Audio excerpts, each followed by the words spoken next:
entries, boys. Tell you what's really grinding my gears this week is bloody parlays.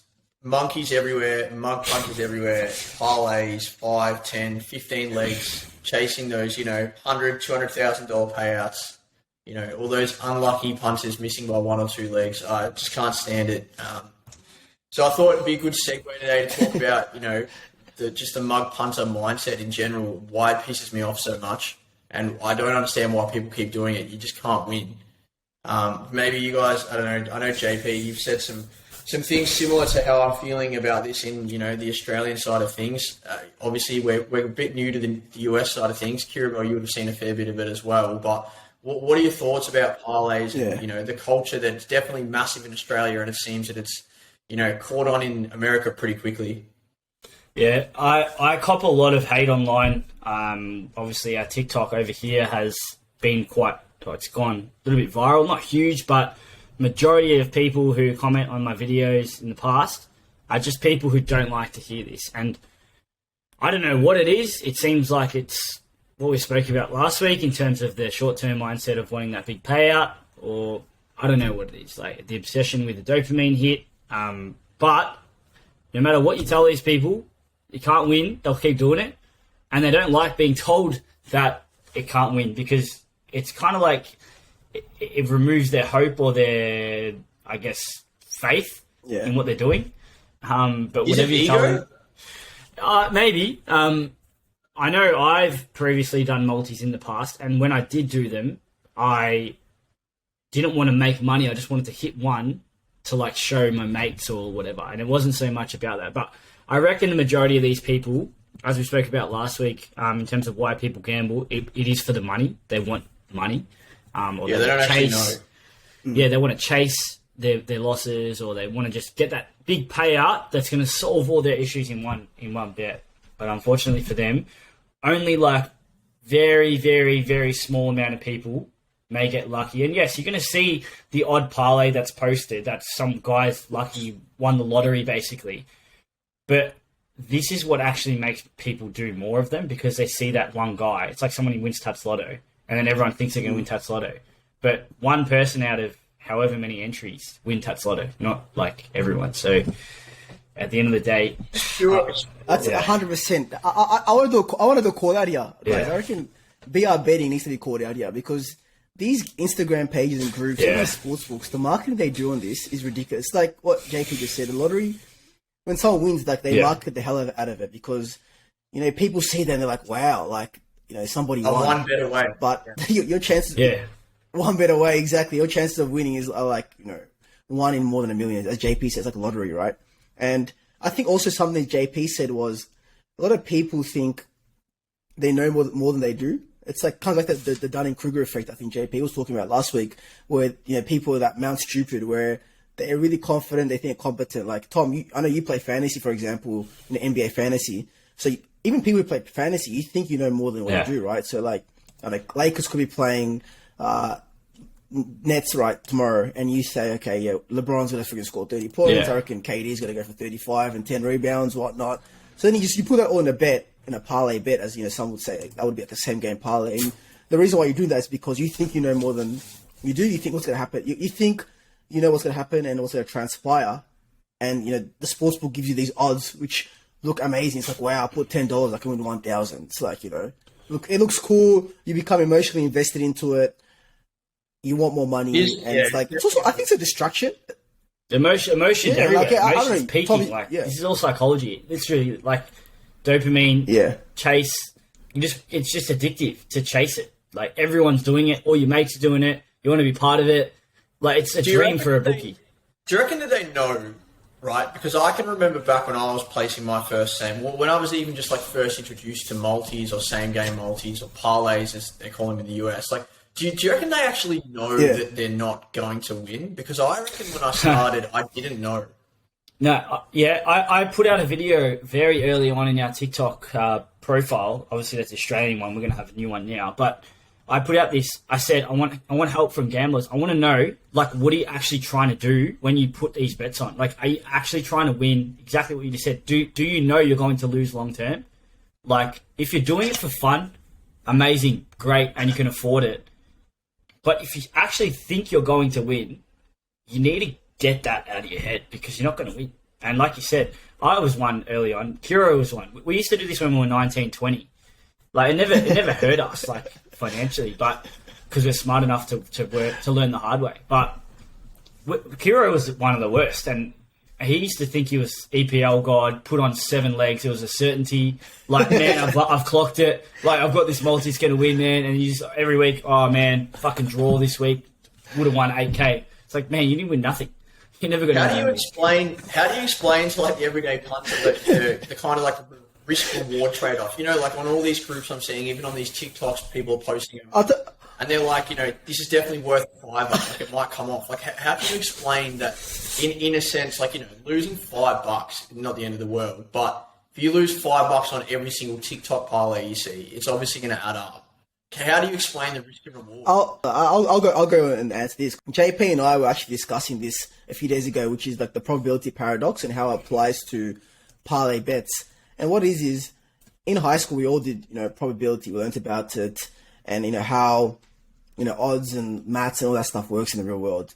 And you can apply it to parlay betting. For example, like if I gave you 10 eggs, Tom and JP, and I said, you know, one of these eggs, there's a diamond ring, you're like, you automatically can calculate and say, okay, I have a 1 in 10 chance of winning and of getting that diamond ring that's in the egg when I crack it open.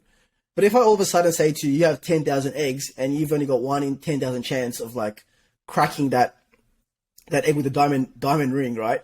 Our human minds can't actually fathom that probability, you know, because we grow up not computing those kind of probabilities in our lives. We just think about, you know, 1 in 2, 1 in 3, 1 in 10, maybe 1 in 100, but we can't actually fathom what 1 in 10,000, 1 in a million looks like.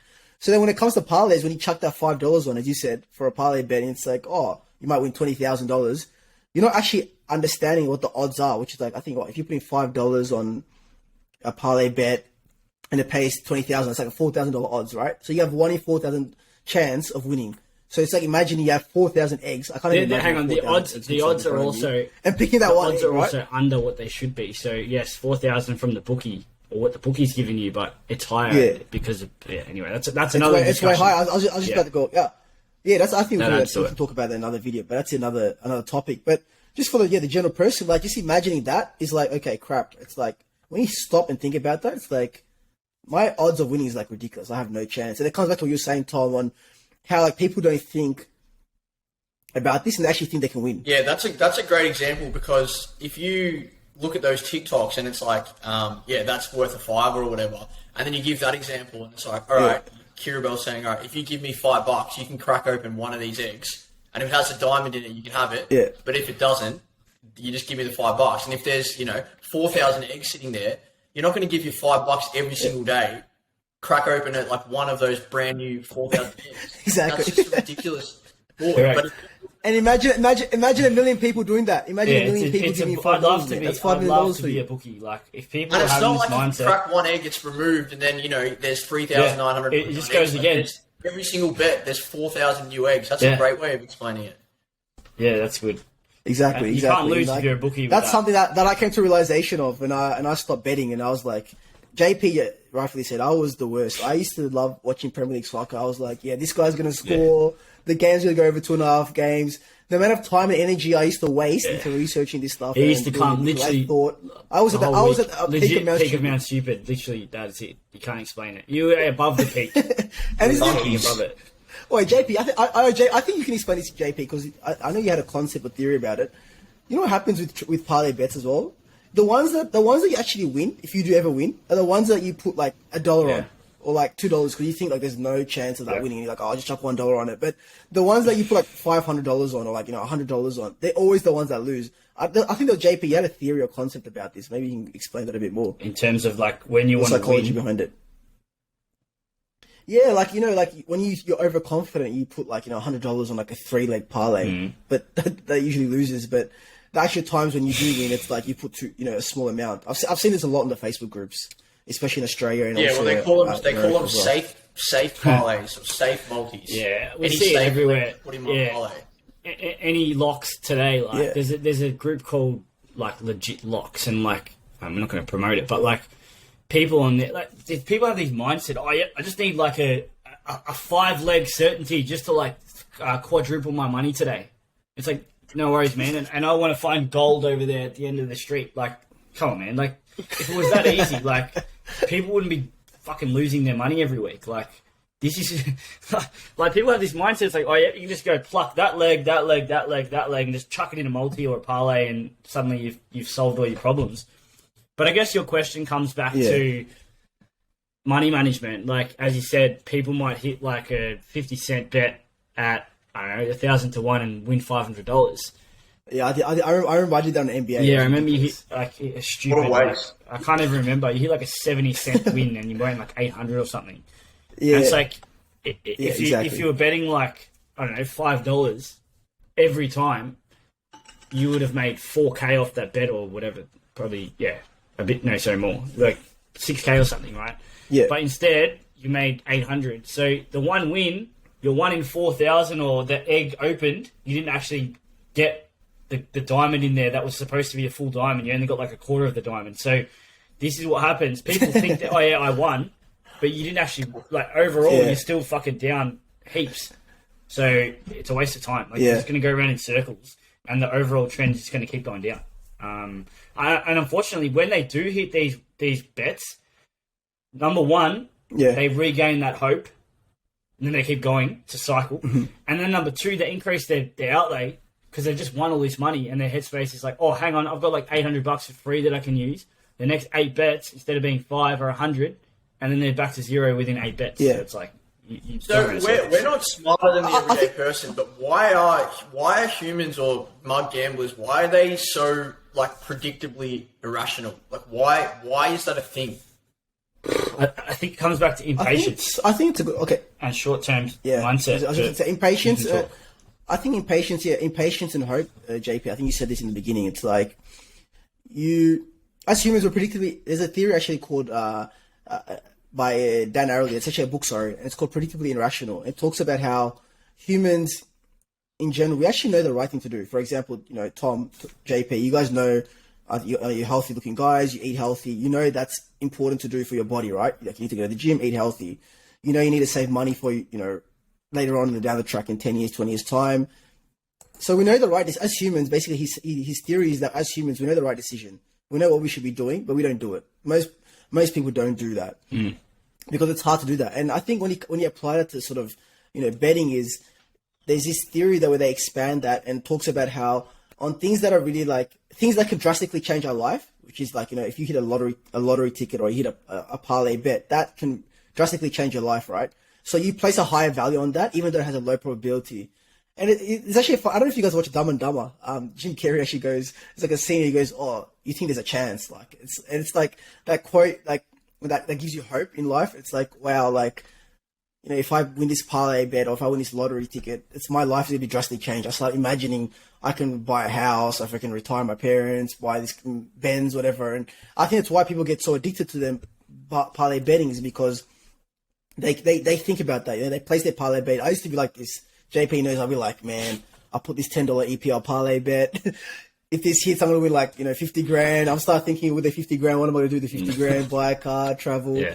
JP used to laugh at me. He's like, you're a clown, man. Like, you haven't even hit one leg. Like, not even one bet has been ticked off. So even the probability and you get addicted to it. They just want to chase it because it's like, it's a genuine chance at like an escape of the life that they're living now, or you get to live a completely different life. Exactly. If that hits, instead of improving by 1% every day or 1% every week, or making $500 every month additional by doing certain other things, you're just going to go for that super low probability outcome to escape everything, essentially. Humans are animals that will always try and take the shortcut. Everything we do, like, look at all the things that are made for humans to make things more convenient, like Uber Eats. Like, instead of having to go buy your food, you get Uber Eats. Instead of, I don't know, there's 100 different examples you can use, and that all comes back to all that kind of stuff. Exactly, like it all comes back to wanting shortcuts, efficient stuff, and it's not wrong. But if you're going to apply that mindset to investing and trying to make money, it ain't going to work. Well, the same thing with shortcuts. Kiro was talking about like health before. Yeah, the shortcuts are like exactly things like plastic surgery, liposuction. Those examples are things where people don't want to eat in a calorie deficit or whatever, or go to the gym or work out. But, you just go to the doctor, you got enough money, you pay up, and then you've got your abs or you've got your perfect face or whatever. The same principle applies everywhere. People want the magic pill or the magic diet. You need to create things that actually work long term. It's all the same. Like, you can literally apply it to anything, even like relationships, like people, anything. It's all the same. If you want to talk and worry about it short term, the long term is going to blow up, and it's just inevitable. I think there's two things as well I was just trying to add as well. Like, hard things, easy life is what they say. Easy things, hard life. And obviously, the easy thing is just to keep buying lottery tickets, keep doing parlay bets, and just hope, right? Just hope, and just the God just does something amazing for you. Everything just happens, and like you hit the odds, and you're all of a sudden a millionaire, right? But the harder thing is actually doing something on a consistent basis, whether it's growing your wealth by investing, by doing match betting, which we teach at the Hustler Squad. Maybe doing DeFi, crypto. Like, there's so many different things. Online shopping, that's the hard thing, right? But eventually, the compound effect of that is that you end up living an easier life. And I think what I'm trying to lead to as well here is with parlays, and this is something that used to affect me a lot. Was I used to always bet, and I'll be like, just one more. JP he used to hate my phone calls. He's like, I'll be like, man, if I just hit this parlay bet, I'm stopping. That's it, I'm done. This will cover. This win will cover all my losses, right? Yeah. Like, and that's just a gambler mug mindset. It's like you just keep doing it. That's what the bookmakers want you to do, and that's why they offer you, these specials and saying like, do this parlay. If you miss by one leg, because we all complain. It's like human psychology again. We always say, oh, I missed by one leg last week. Katie will get 35 points, but he'll get this. They sell it, right? To sell it. I think sold for you. Then you sell it to each other. You sell it to your friends. Your psychology is exactly what Kiro said. Oh, I missed one leg this week, I'm going to hit next week or a week after. It's like, next week is no different to this week. Exactly. You're going to go back to 1 in 4,000 eggs again. 4,000 eggs again, yeah. You know what, Tom? Actually, this is what I actually want to do. Once I have the time and energy, I want to do a research study, right? And what I want to do is I want to take, I don't know, working in America, but in Australia, we take like 18-year-olds to 25-year-olds, and we literally just look at their parlay bets and the bets they're doing, and how much money they've actually spent on a weekly basis on parlay, see their losses compared to the winnings. Because I reckon there are so many people, I was in that market, there's so many people who don't realize they've lost thousands of dollars. I reckon if I actually look back at my thing, I've lost thousands of dollars because of that, having that Mount Stupid mindset, thinking I'm going to end up winning, right? Which is, I think impossible. But I think it's a good segue to going, I know we've talked about like a lot about why parlays don't work and the psychology, but I know we sort of touch on this in our platinum course, but we can't give too much alpha. But how can you win doing parlays is my question. And is there a strategy where you can make you can make profit off in a sustainable way? And if you do it, how do you go about it? Do you want me to talk about that? I can put something in there. I think JP, you're probably best first to answer that. But just really quickly, you can only win doing parlays or even just betting singles, anything, unless you have like a model or a way to identify which potential legs or selections that you're going to put in are value. And by value, I mean not, I think that KD is going to score 30 tonight, so that's value. That's not value. But if you can, identify matchups or usages or whatever and find a way to go, that actually is value, that should be, plus 200 and it's, whatever, plus 100. That's when, you can go, all right, this is value, this is value, this is value. Or there might be a promotion that gives you a bigger edge or bigger value, which is obviously something that we teach.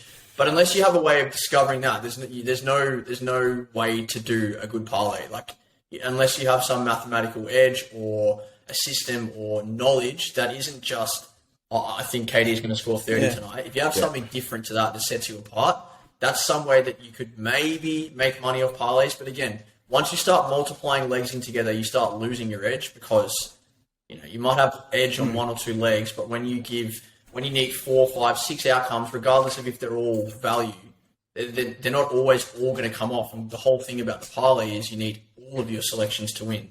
Not 5 out of 6, not 4 out of 6. If not all 6 of the value selections win, you make nothing. So that's why it's so hard to profit in the long term doing parlays.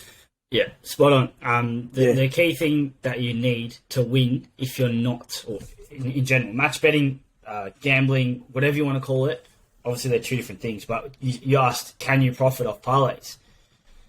The answer is only if you have an edge. Now, that edge can be either mathematical or analytical, as Tom mentioned. So the mathematical edge would be something like a promotion where you get a bonus back for a leg failing, right?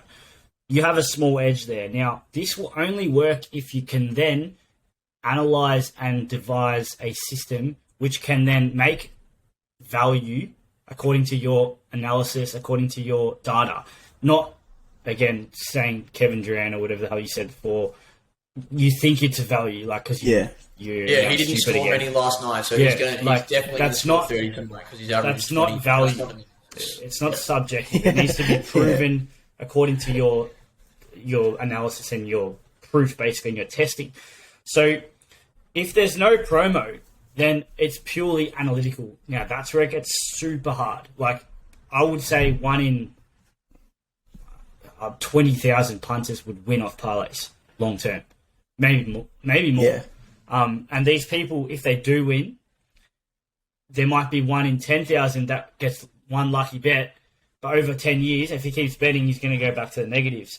You want to find the person that actually has that system and that analytical edge. And that is only found through years of testing, or if you can identify legs where there's a clear problem with it. And when I say problem, it's wrong. Like, there might be an injury and you can exploit the bookmaker because they haven't compensated yet to change the odds because a certain player's out and another player might have to go into that position.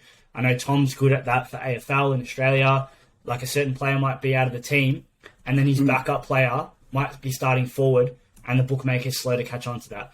But at the end of the day, that is also a chance for you to get actually banned because they're identifying you as someone who can exploit their, I guess, lack of urgency to change those odds. But we've got kind of going off topic. The moral of the story here is that it is very, very difficult, borderline impossible, and a lot of people won't like saying that. Yes, it is possible to do, but if you're talking about, like, how many people do it, we're talking about, like, a needle. Well, the facts are that the best analytical punters in the world are punting singles. Like, they're not out there building 20 leg. Because at the end of the day, Tom, I was just going to say that, like, do you know, like, bookies are wanting you to do parlays more than singles. Of course. Yeah. Because with a single, for example, like, you could have, like, you have a higher probability, right? It could be, 1 in 4 or, like, 1 in 3, right? With parlays, your probabilities, as you said, it's ridiculous, right? It goes way beyond that. So that's why they promote it so much. If you look at these, sports betting pages, the Facebook groups, all they promote is parlays. JP, I know you're a big, not advocate, what's the word? The opposite of advocate. You're always against this and you're always commenting on these groups and telling people off. And people don't get it, right? They just... The best analytical people don't get it. They go at 65% strike rate, right, for their tips, maybe 65% for really, really good analytical punters that are punting singles. To win one parlay, you have to go at 100%. That's the thing that people don't understand. So the best punters, the best analytical punters, doing all the form, doing all the analysis, they're winning, 6.5 out of 10 bets every time they do it. If you put on a 10-leg parlay, the best punters in the world are getting like 6 or 7 out of the 10. And you think you're just going to magically get 10 out of 10 today. Like, that's... Yeah, but what's the formula? I think JP told me this last night. The formula, like, one to the... You did bloody methods and specialist maths. What's the formula on the probability of hitting 10 legs in a 1 in 2? Let's say 1 in 2 to the power of 10. Is it 1 in... What is it? 2 to the power of 10, yeah? Oh, you just got to... Yeah, to the power of 10, basically. That's what you're doing. So what, you're at... What's that? 1 in... Oh, I just keep times here, man. 2 times 2 times 2 times 2 times 2 times 2. It's like... What it ends up being like, I don't know. Like over 1,000 in my head. Leave that to you. For 16, 32, 64, 128, 256. Like, well, 5... I think one in 1,024 odds, basically. That's on the legs that you've selected, assuming it's a 50% chance. If you're selecting legs that are like a head-to-head option, plus 300 or whatever, now we're looking at adding that probability decrease in, and it literally goes back to that egg thing where you just know. You know what's funny? You know what's funny this, Tom? I remember JP commenting on somebody's post on Facebook in one of these betting groups, and he basically told him, he said, if you put 5 legs here, right, or 5 outcomes, why don't you just bet on these outcomes as single bets? And, if just 2 of them hit or 3 of them hit, you're breaking even. Yeah. And you're profiting, right? But it's so many people just going for that big lottery, parlay, and it's like a distraction, obviously, as you said, from reality. It's the hope and, you know, the promise of something bigger, and like they get sucked into the marketing and whatnot. And it's just like, I think what used to catch me was also is when you're young, I think I see this among younger people who are doing parlay bets. When you're young, you obviously don't have much money, right? And it's sort of, you're stuck in that get rich quick sort of mindset. It's like, what's the quickest way for me to, you know, make 6 figures, 7 figures? And it's okay. I know so much about NBA, like it's like Tom doing fantasy, right? Or I know so much about NFL with me or APL, and I'm like, okay, I can make money if I do this parlay bet. I know how many yards that guy's gonna rush, how many interceptions that quarterback's gonna throw, how many yards this guy's gonna receive. And I'm like, okay, I just put that all in a parlay bet, and I actually might get 2 or 3 of them right because I've done my research. But because I've done a parlay bet, JP's favorite saying, you get one wrong, the whole bet's done, right? The problem with that, if you actually got a bet, go for singles, right? Just go for the singles, and, especially if your singles are like those, you know, those plus 500, plus 600 legs. Because if you multi those plus 500, plus 600 legs with the minus 150 legs, right? You do like 3 minus 150 legs and then a plus 600 leg. If you hit that plus 600 leg and you're not making money off it because your minus 150 legs lose, that like, what planet are you on? Like, that's such a waste. That's what happens. Like, if you're going to hit that bet, right, and you, like Tom said, you got the plus 500 or plus 600 leg ticked off, the amount of times you see people post something and they've got a like 5-leg multi, and then the last leg is like the minus 500 leg and it loses, and they just think they're unlucky. Number one, they could have hedged it, and number two, like you said, you want to be rewarded. If you're going to identify a good selection, at least get a payout or get something to show for it, instead of being like a loser that gets 0 from it. Like, it's like you said, what planet are you on? But unfortunately, the light bulb moment doesn't happen until these guys are lost thousands.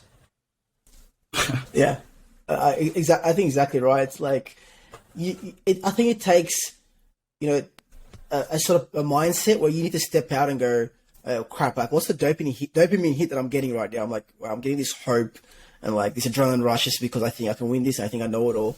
I think it just takes maturity and time to just realize, okay, let me step away from that and see what am I actually doing? Yeah. Can I actually make money? If I've done the research, can I just do these picks of singles? If I'm going to do value betting, which is, we can do that in another video next time, guys. We talk about plus EV and all that. But if I'm going to do that and just separate these single bets and try and make money, that's a much better option than doing parlay bets. And it's sort of, you know, stepping out of that mindset and cycle, which I think 97 to 99% of people are being trapped in just because of the marketing that these sportsbooks are doing, and these Facebook groups that where everyone's posting these parlays, and, you know, some one person wins out of like 1,000 people, and everyone thinks they can be like him, you know, next week. It's just like, it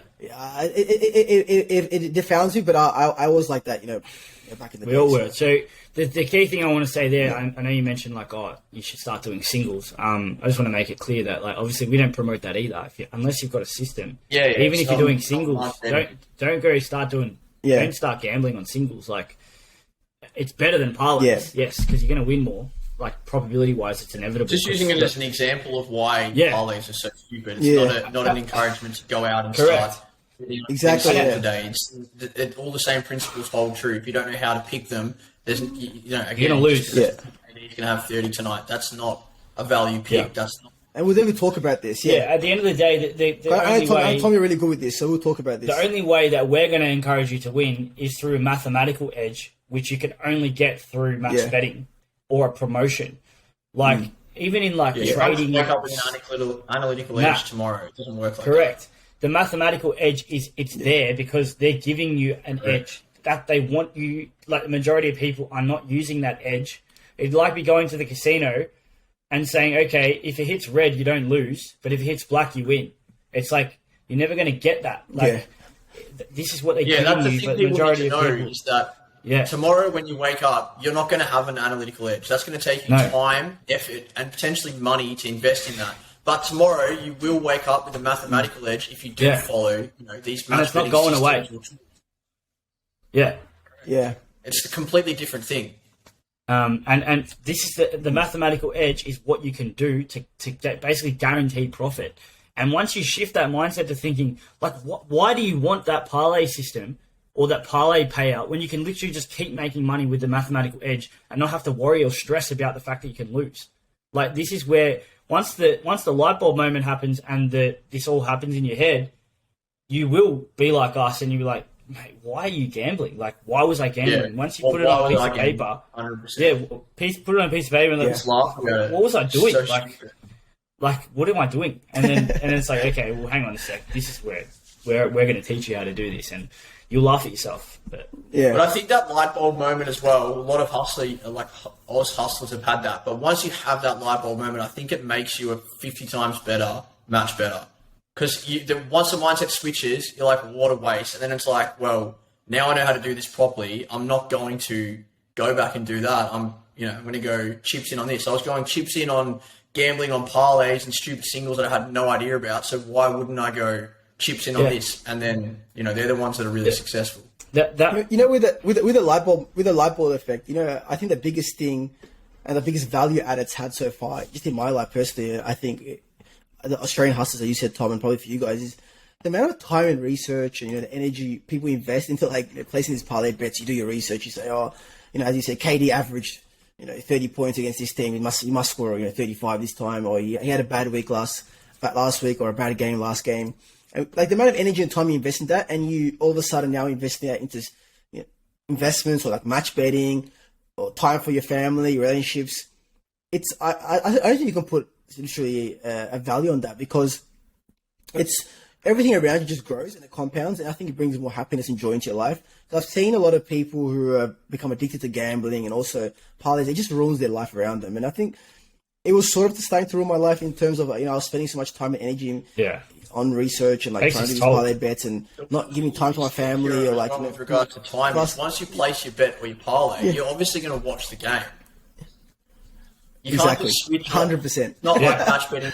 Man, I was staying up to 3 a.m. watching these Premier League Losing games. sleep, ridiculous. Exactly. Just to watch a bet, hopefully, and you might watch 2 or 3 EPL games. For example, in Australia, they're on late at night. They're on 12 to 4 a.m. You might stay up for the 2 o'clock game. Both of those legs win. You're like, great, stay up for the 4 a.m. game because this is my last one to cash it in. That loses. You've just lost, 7 hours of sleep, $100, and then you wake up Sunday, $100 poorer, 7 hours less sleep, and you've got to just go and do everything again. You're playing catch up for the rest of the week. Your gym session doesn't get done. You don't spend time with your girlfriend because you're too tired, or you're angry all week. It takes its toll. It adds up. And this is something that probably people don't get. This hidden effects, right? It's just part of their life. And if you've got all that spare time, and if you used it to do match betting, to build your business, to work out what you're going to invest in, anything like that, even if you do just put it back into your family or whatever, your girlfriend or your sport, your fitness, imagine all that time that you did spend looking for these value, watching the games, stressing about the bet, riding out the last leg. Imagine if you just used all that time and energy to do more productive. It's a transmutation of energy, as they say.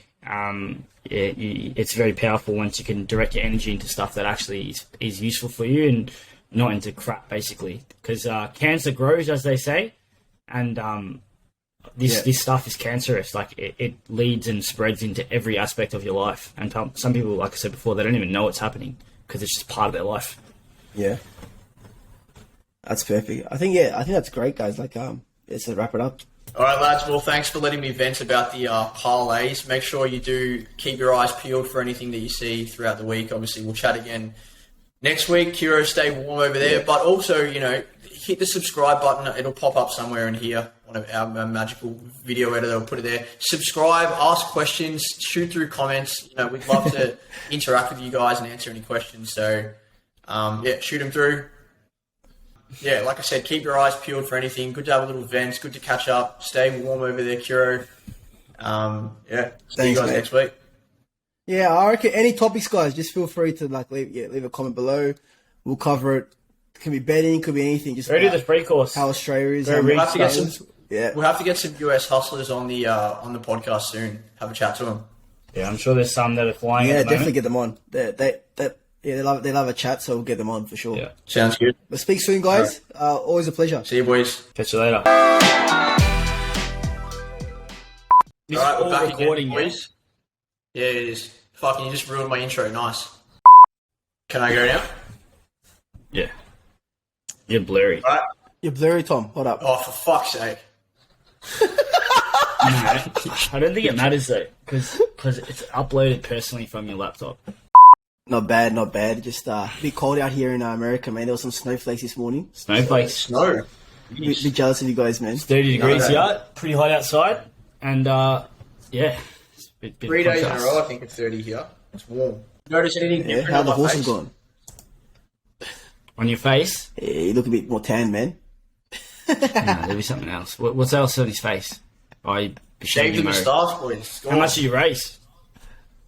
Man, you have no faith in 18 me, bro. grand. Relax, man. Pretty 18 good. grand? Yeah.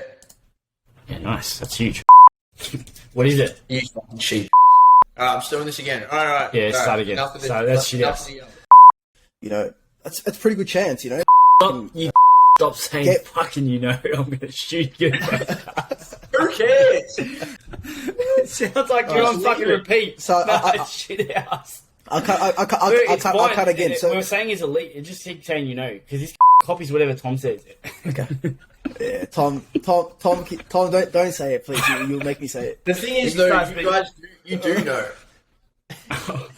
Yeah, Tom. So I was talking with JP like a few days ago, and we were actually discussing this thing called the probability paradox. And what's he laughing He tried about? to say it and he forgot. He tried to say it and he stopped and he forgot. Let's start again. JP, shut the hell up, man. Just let it be. Right. All right. So yeah, Tom, what I was saying was, a few days ago, me and JP were discussing the probability paradox and sort of how it applies to parlays. Because, you know, we've all done, you know, high school maths where we learned about probabilities. And It doesn't matter. You didn't even know he's saying it. It doesn't I do know I'm saying it. Alright, just keep going. I'm not Scott. going to talk about it anymore. I'll spend another 9 hours editing it. All right. You all right? You got your laughter out? What are we going to do next week, do you think? Oh, mate, there's 100 different things you can talk about. Yeah, but should I just say, look, maybe we'll speak about Oh, no. EV or something next week? Or Just no? say leave a comment or something. Just if you have any feedback. yeah, just say if there's any If you have any questions or if you want us leave to a talk comment. about something. If you have any topics they want us to cover, Yeah. leave it here. But yeah, we'll probably talk about like plus EV or some shit, I don't know, something like that. All right, I'll I finish don't know off what now. I'm talking about. I think you're muted, JP. Yeah, you can't see hear. him. Monkey. Sorry, I was muted. I was saying, which part of the screen do you reckon the thing take a punt? Where do you Yeah. reckon it'll pop up? Do you reckon Where left, will it right, pop top? up? Which I reckon, yeah. where? I Yeah. reckon there. I'm going here. No, Oh, you should where put do it you here. Right here. She'll put it there. Right on your name. Absolute clown, man. Yeah, on me, on my face. My mate asked me. He asked me if I was faster than a kangaroo. We I don't. said, No, Tommy. we don't do that here. My We- kangaroo's parked at the We garage. don't at race the them. moment. Might ride it We don't later. race them. Yeah. We ride the back of them. Yeah, we sit on the back and they take us to school and stuff. Oh, film that. I reckon film that next week. We'll start with that. I'll We film can't from the guarantee back that. of my kangaroo next week if you want. Yeah. If the Have you got followers a mic want. attached to Yeah. it? I reckon if we get 100 likes, we Skippy we do that. will probably be able to. 100 put in likes. his 2 We'll have cents 100 likes for sure. 100 dislikes, I reckon. We'll do that. No, YouTube got rid of that. Too many haters in the Yeah, room. Justin Bieber's baby was the most disliked video on YouTube. What a joke. You still It's owe me absolutely- that. I bought you concert tickets. You still have to pay me. Yeah. I'll pay you after I go, if I like it. Oh, mate, I'm not a bank. A credit facility. I'll put on a parlay this afternoon and then I'll pay you. Oh, mate. So when I expect that next... never, probably. Just write it off, that debt. Yeah, bad debts. Still haven't got the tickets yet. You might scalp them. I sent them to you. Did you? No, This is me. Well, your That's phone as bad as number my was on Frank it. Ocean stuff, man. I might scalp them, to be honest. I haven't got it. And then, But anyway, and then let's you won't wrap get it in up the here, venue. boys.